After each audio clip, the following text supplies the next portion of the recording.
Hello there. I am Pete. And Mike, We want to welcome you to the podcast. hope you survived the experience.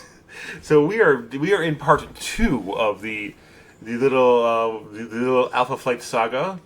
Part 1, James McDonald Hudson waylaid our X-Men into Calgary and made a series of increasingly bad choices. That James McDonald Hudson and his poor choices. So we finally get to see Alpha Flight. They're on the cover even, or at least 3 of them are: Snowbird, Sasquatch, Vindicator. Mm-hmm. We only saw them in shadow and in civilian guise in previous issue, except for Vindicator, who has been around since 109. Yep. And Snowbird looks a lot cooler. You know, she's a lot more dynamic here. Costume's pretty kind of cool, and she's not just kind of like staring at something off and up and to the right. Although, Snowbird was obviously the character that John Byrne put the least thought into when he created this group of heroes. Okay, we have a Wendigo adjacent guy. We have a Native American shaman. We got an Iron Man Light, spelled Lite. We got two twins. One of them is a jerk. One of them's only a jerk 50% of the time, and blonde. And the blonde being a Native American goddess is kind of interesting too, but choices were made. Choices were made. So X-Men versus Alpha Flight is advertised on the cover, and I want to point out, as we'll see later, this cover is actually one of the covers that most represents exactly what happens in this issue. Yeah. You know, it's Alpha Flight attacks. It's literally on the cover. You have a great action sequence. You know, you have Cyclops, Pete, and Storm pairing off against their adjacent enemies. I dig it. It's like Colossus executing a judo throw of Sasquatch. Well, see, he has had so little to do. I'm glad he's found his agency recently. Yes. So this opens up with the X-Men breaking into the Calgary Stampede, which is called the greatest outdoor show on Earth, but I want to know who's calling it that. I just imagine that there was a check from the Calgary Tourism Bureau sent to Chris and John shortly after this came out. I think it's kind of like how Stan Lee called Fantastic Four the world's greatest comic magazine, and when somebody asked him later in his career, why did you call it the world's greatest comic magazine? Because no one could say otherwise. He said, I just put on the title and figured I would leave it there until somebody told me to take it off, and nobody told me to take it off. That's very democratic of Stan Lee. So they're breaking into the Calgary Stampede because the Calgary Stampede is only open during the summer. July 6th to something we see on the sign behind Cyclops' head. Colossus and Cyclops are just smashing down the doors while Storm is like, dude, I can just fly over this. I do love Storm. And anyone who can walk around in anyone who can walk around that much ice in 9-inch boots deserves our respect. Colossus even points this out. It's like, hey, did we have to break the doors down? Storm could have flown us, and Cyclops like, nah. It was too risky. And also, I want some violence. Yeah. Also, I am really sick of Canada. So now, so not only it was too dangerous for her to be flying around. What was the first thing he says? Well, Storm, get back in the air and tell us where we should go. Meanwhile, Shaman mystically seals the Stampede grounds so that we don't have any civilian casualties. Yeah, I do like the fact that he's calling it magic dust in quotes in his head. It's like, why wouldn't you just use whatever it actually is called in your head? Well, why are you making it sound like cocaine? Because it's the 70s in Marvel and most things sound like cocaine. accurate. As Cyclops recaps the last issue in his head. Listen, I was flying home from Japan, and then James McDonald Hudson was being a jerk on tarmac, and then a giant Sasquatch threw our plane, and then Hudson tried to kill a whole bunch of people at a shopping mall. And now here we are at the Calgary Stampede grounds, and Cyclops reveals that they figured out where he was because Storm can follow the energy trail disruption, and they triangulate his position based on that. Huh. That's actually really cool. And Storm comes back to Cyclops and Colossus, says that she's figured out where they are. And of course, because they are Canada. Canadian, Yeah, they are in a hockey arena. Yep. So Colossus rips the door off the hinges in order to get access, and here they are on the hockey rink with. See, I've been to plenty of Red Wings games. My niece and nephew are both in Pee Wee hockey, and that is a big hockey rink. Yeah. You would think that John Byrne, being Canadian, could more accurately portray hockey rinks. But anyway... Honestly, this is a Canadian hockey rink. It might be small. That's true. They find that Nightcrawler and Wolverine are tied up in the middle of the arena. The guy with claw hands and the guy who can teleport are both tied up. I'm sure it's not a trap. Well, actually... Cyclops says to Colossus, "Are you sure it's a trap?" Yeah, Colossus is like, "Is it a trap?" And Cyclops is like, yeah. And Colossus, because we want to make sure he's Russian, says, "By the White Wolf." He calls him comrade in the panel before. Yeah, he calls him comrade a lot. And now, for the first time, we see Elflight in all their glory. Shaman made color choices. It's a culmination of a decade of intensive research and development. And they think they're the equal of any supergroup on Earth. They think. I mean, I can't imagine that they actually think that, though. I mean, Sasquatch is Hulk level. Aurora and North Star both move, at a high percentage of the speed of light. Snowbird is blonde. Shaman has vague magic powers. Yep. And then you have Iron Man adjacent guy. The Iron Man that you bought on Wish.com. So- Vindicator. So when I was a kid, right, my family didn't have a whole lot of money, but I was still a spoiled brat, and this was achieved by my parents buying me knockoff toys from the gas station. And I was 3. I didn't care. I just knew I had an Iron Man-like toy. I was happy I had a Hulk-like toy. I can't help but feel this is what the Canadian government has going on here. This is the off-brand, store-brand Avengers. So yeah, we have a guy who's like the Hulk. We got a guy who's like Iron Man. We got a guy who's like Scarlet Witch. One who's like Quicksilver. Yeah. And, yeah. We got 2 who are like Quicksilver. Yeah. But probably faster than Quicksilver. And blonde. So Vindicator says that we don't want to fight you guys. You can take Nightcrawler and leave if you just let us have Wolverine. Cyclops. Then we get to the slapstick portion of the episode. So Colleen Wing and Misty Knight and Banshee in ridiculous bell bottoms. It gets more and more 70s somehow. End up outside of Stampede, and they try to go in, and Colleen's like, "I don't think it's a good idea," and Banshee says, "Well, maybe I can't use my sonic scream, but I could do it." Boom. He just walks into an invisible wall, falls directly on his Irish booty. And, so Colleen Wing and Misty Knight and Banshee are not able to participate in this battle. And so, I love this. Scott is taking the time to explain the many reasons they're not going to surrender. Scott says, "Last time we fought, you almost killed our housekeeper, Moira McTaggart.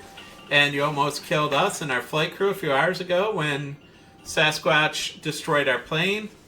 And Hudson's like, well, those were accidents. I didn't mean to do that. And Cyclops is like, you seem to have accidents pretty frequently, man. Yeah. For a guy who's in charge of a team, you're not very good at being in charge of that team, are you? And now, Colossus sees that North Star is looking a little shifty, and I like that you're like, Colossus has now noticed that North Star is looking kind of shifty. North Star for the next 40 years will only ever look kind of shifty. And so here, Claremont implies that we don't know if what Colossus is about to do next is justified or not. But he says we'll never know, but we know. Yes. North Star was going to punch Scott in the back of the head at near light speed. How do I know this? Because this is something he will do every time he doesn't like somebody for the next 40 years. Yep. And actually he does it later in this issue, too. Yes. So Colossus stomps ground, disorients Alpha Flight, and says that he fears treachery. I kind of like Sasquatch's comeback, which is, Buster, your skull's rusting. Your steel skull is rusting. Steel skull is rusting. Wolverine and Nightcrawler reveal that they were just playing possum. Mm-hmm. And James is like, no, I did not want this to end in violence. And somewhere Scott is thinking, but I did. Oh, Scott, from the end of last issue to now, has wanted an excuse to have violence. Mm-hmm. And then even Storm was talking about, it's unlike Peter to lash out like that. But I assure you, this is just common sense, Storm. Yeah, I mean, Colossus' instincts were correct. And then, then Shaman creates totem creatures out of pieces of wood, and he's like, I like the term monologue, which is literally, I don't want to do this. This isn't my skill sets. Why am I doing this? And yet he is doing it. Mm-hmm. And then in the next couple panels, here comes North Star punching Scott in the back of the head. Yes.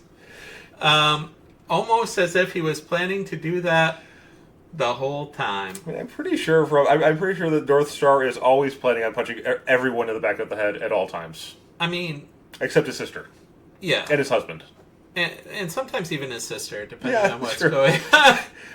One of the things I love about North Star in 2025 is North Star has gotten married. He has a husband who is infinitely patient, and it is the one person that North Star seems to enjoy the company of.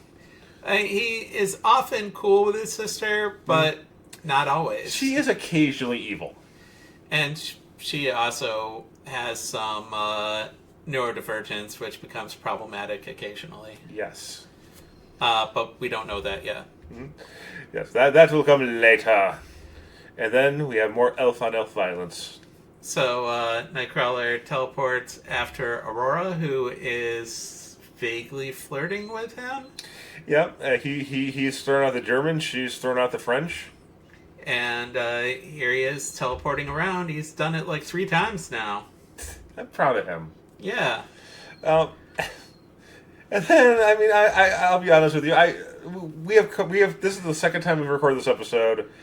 I am still not sure how Snowbird seems to make such a series of bad choices in a fight.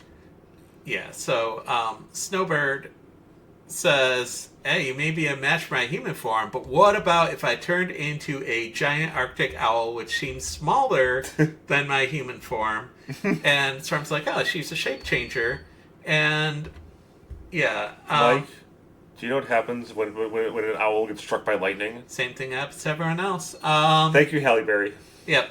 So Wolverine says we're getting creamed as he's fighting the totem creatures. All of a sudden, we're not fighting together. We look like rank amateurs, like Mesmero. Yeah.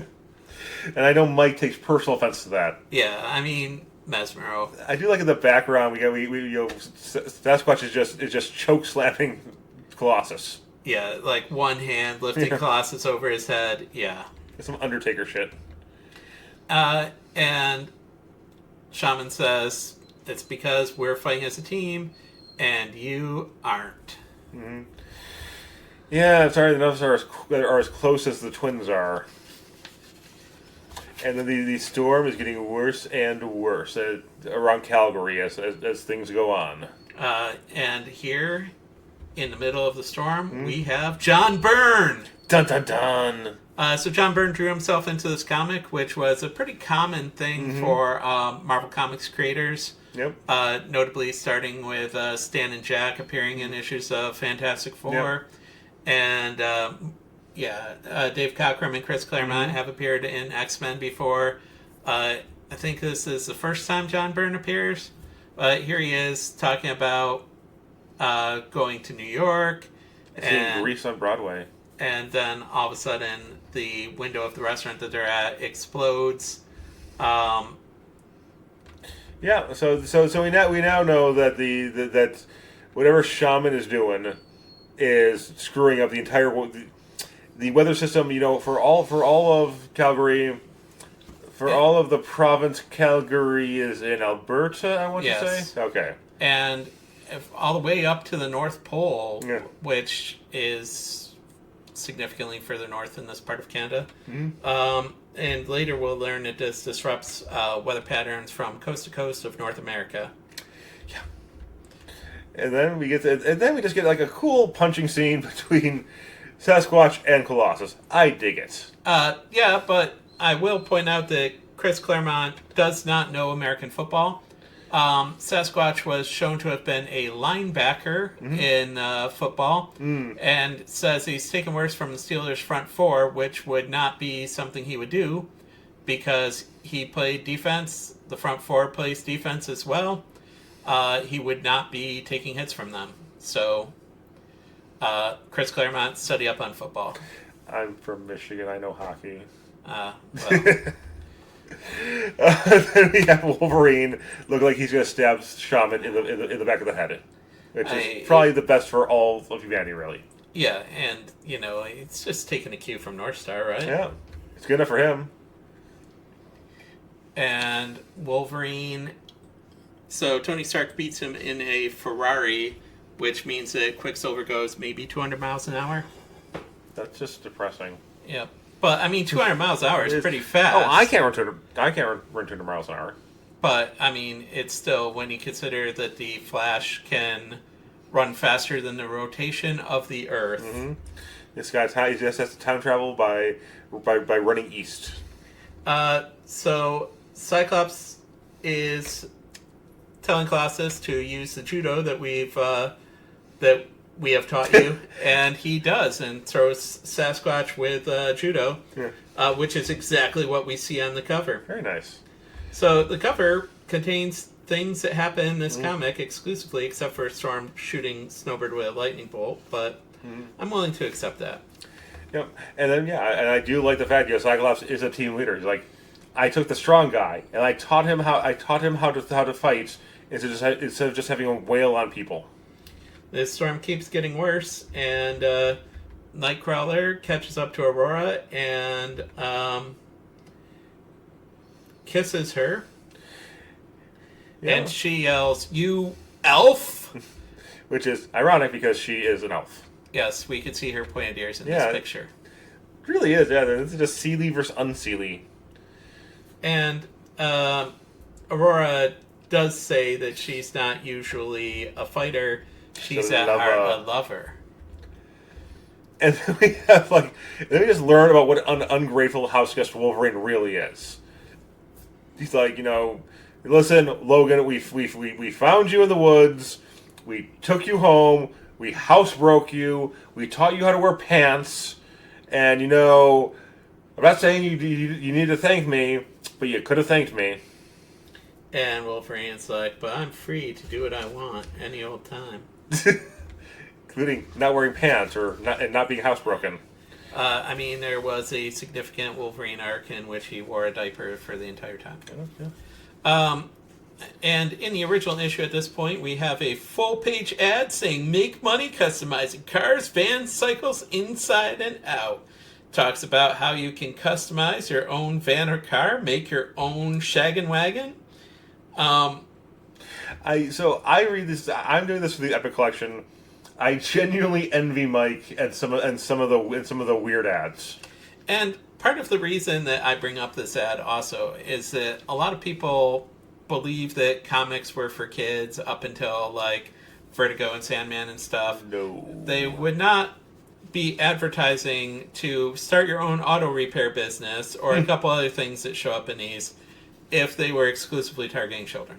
a very industrious 10-year-old. Customizing their own van? I mean, Yeah. Okay. I don't know, Mike. To the best of my knowledge, the 70s were completely lawless. So here's Storm fighting a giant owl and noticing that the storm is getting worse. So what she does is totally embarrasses Snowbird completely. It is great. She pulls off her cape, wraps Snowbird in it, and just kind of carries Drops her. her. Yeah. Just kind of drops her right in front of Cyclops. It's great, and it just.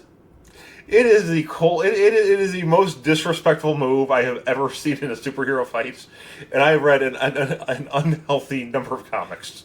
And I think that the main reason why she clowns Snowbird so bad is that she realizes that she has to do something about the storm. Mm-hmm. And she then does something about the storm.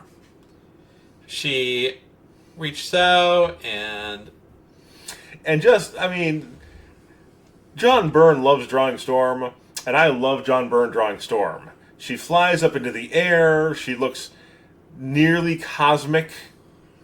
You know, she's talking about how her mind is open. Her mind and her spirit is opening, and she reaches out. becomes one with the Tempest and starts to get under control.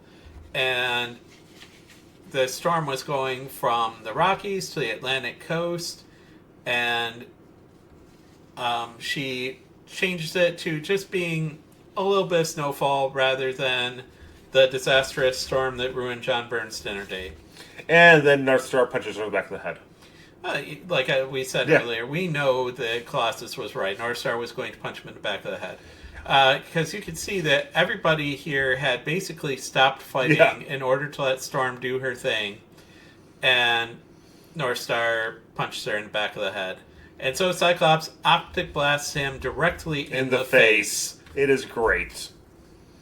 And the only person that cares is his Aurora. twin. Yeah. And look, here's Nightcrawler teleporting again. Yeah, look at all that teleporting he's doing in this issue. He hasn't teleported. He spent like 5 issues not teleporting at all. He's got it built up. Yep.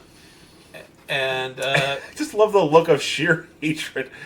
So I have a nephew. I love my nephew. My nephew loves goofing around. Yeah, he'll run around the yard, endlessly.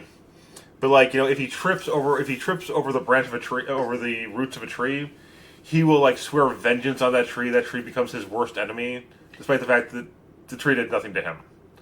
The look on North Star's face as he's looking at the man who shot him in the face with an optic blast because he was running around punching people in the back of the head is great.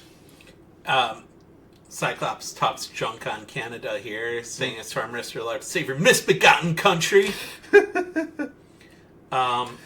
And Cyclops is going to punch some teeth out of North Star's face. Listen, he has had a bad couple of months. He's been in the Antarctic. He's in the Antarctic. He figured out for some reason he looks a lot like Corsair when he has a mustache. He also theoretically lost the love of his life and his father figure. Yeah, to the best of his knowledge, everyone he loves is dead. And yeah, so he wants to commit some violence. Yes, and Wolverine, but Wolverine is like, hey, Scott, take a breath. So this is a big role reversal, and Cyclops points that out. Yes, I love that. And Wolverine's like, yeah, well, life's funny like that. Aurora's okay, and Wolverine's like, and this fight's over, I'm gonna I'm going to give up because I don't want to see you guys hurt. Mm-hmm. So yeah, Wolverine eats crow. It's clear he's not enjoying doing it. And James McDonald Hudson promises the X-Men can go free. Because from what we have seen, it's not that I think James McDonald Hudson is a liar. It's I don't think he's going to bother to keep his word. I think it's that he says what he means in the moment, but then he might mean something else a little later. Also, this is one of the first times that Wolverine shows some grudging respect towards Cyclops. Mm-hmm. Cyclops is like, as a member of our team, your fights are our fights. Mm-hmm. And Wolverine says he appreciates it more than you know, but he's not going to see the X-Men get beat up if he can end this by just surrendering. Mm-hmm. Very noble. And now we are back to the sitcom portion of the episode. It's funny because everybody in the city was talking about how bad the storm was and how it was breaking windows and everybody was running for shelter. But apparently, Sean and Misty and Colleen just stood outside the Calgary Stampede grounds. Right within the horrible eye of the storm that Storm was mentioning. Yep. So Banshee tries to make sure that the barrier is still there. And he falls on his face. I don't love it. I'm a simple man. And Banshee hopes that the X-Men haven't been beaten. He sees an armored car come up. Wolverine gets loaded into the back of him. The guard talks some crap to Wolverine, calling him dumb, and Wolverine just says, "I'm going to murder your wife." No, I'll murder you. Yeah. And your wife will be a widow. Yeah. Hey, guy, you're hairy and you're short. I'm going to fucking kill you. Whoa, that's not how we smack talk. That escalated quickly. Yes, really out of hand. That's just but apparently Wolverine knows this guy, so he's probably threatened to kill him before. So Colossus says that Wolverine's not an animal, they ain't have to treat him like it. And Nightcrawler says they're not as lucky as we are. They only know the surface Wolverine. They don't know true Wolverine, and I don't think the X-Men do either. But they don't know that inside he's even angrier. And somehow hairier, too. Yeah, pretty much. And they don't know for a fact that he has no friends. Yes, only the narrator knows. And then, then we cut to the inside of the plane, and Cyclops is still there, still in his costume, going, okay, here's how we're getting Wolverine back. And the X-Men say, all right, we'll sneak back in and get Wolverine. We're probably going to fail. We're probably going to die doing this. Who's in? And the answer is all of them are in. Including Banshee, who has no powers right now. However, Misty and Colleen are not in. Well, so Cyclops goes up to the pilots and says they're going to go back and rescue Wolverine, whether he wants to or not. But Wolverine is there trying to chat up the pilot. It's kind of great, actually. And then it's like, I heard all that nice stuff you said about me. You can't take that back. And Wolverine then says, don't worry about Alpha Flight coming back. And you know what? If you're happy to see me, let's get wasted. Bum, bum, bum, bum. So... Get down for what? Now, next issue, Cry for the Children. It's a change of pace issue where a lot happens, yet nothing happens. The X-Men are home, and picking the pieces of their lives up after a seeming eternity on the road. And you will hear Mike. You know, this is the I'm actually kind of glad we lost the recording for this one, so we can actually try to do this one instead of just saying, "Yep, that happened." Issue 122 is, I'm going to charitably say, vaguely racist. I'm going to say racist. Well, we'll find out next time. Kind of racist or really racist next time. Yeah, you be the judge. Until then, I'm Pete. I'm Mike. I hope you survived the experience.